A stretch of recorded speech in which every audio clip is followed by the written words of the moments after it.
Good bad ugly படத்தில் அனுமதி பெறாமல் தனது பாடல்களை பயன்படுத்தியதற்கு எதிர்ப்பு தெரிவித்து இளையராஜா சென்னை உயர்நீதிமன்றத்தில் வழக்கு தொடர்ந்திருந்தார். இந்த வழக்கானது செப்டம்பர் 8ஆம் தேதி விசாரணைக்கு வரவிருக்கிறது. கூடுதல் விவரங்களோடு இணைகிறார் நமது செய்தியாளர்.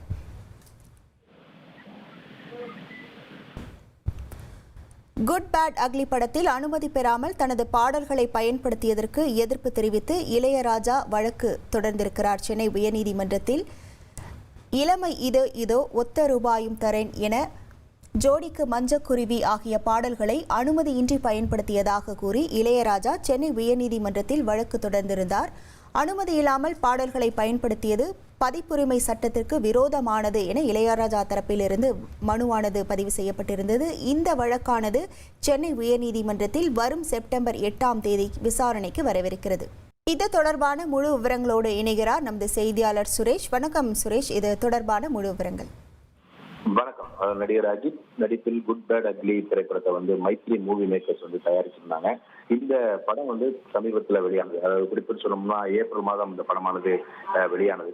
அந்த படத்துல இளமை இதோ அதே போல ஒத்த ரூபாயும் தாரேன், என் ஜோடி மஞ்சக்குருவி ஆகிய பாடல்கள் தன்னுடைய அனுமதி இல்லாமல் பயன்படுத்தி இருப்பதாக கூறி இசையமைப்பாளர் இளையராஜா சார்பில் அவருடைய வழக்கறிஞர்கள் தியாகராஜன் மற்றும் சரவணன் ஆகியோர் சென்னை உயர்நீதிமன்றத்தில் வழக்கு தாக்கல் செய்திருக்கிறார்கள்.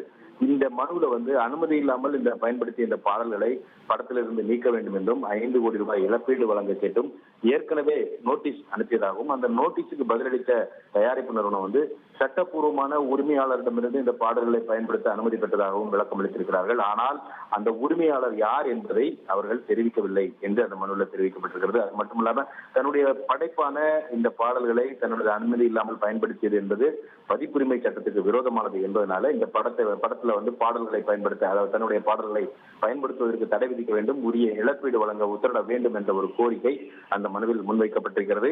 இந்த வழக்கு நீதிபதி செந்தில்குமார் முன்பு வரும் திங்கட்கிழமை, அதாவது செப்டம்பர் 8ஆம் தேதி விசாரணைக்காக பட்டியலிடப்பட்டிருக்கிறது. உங்கள் விவரங்களுக்கு நன்றி சுரேஷ்.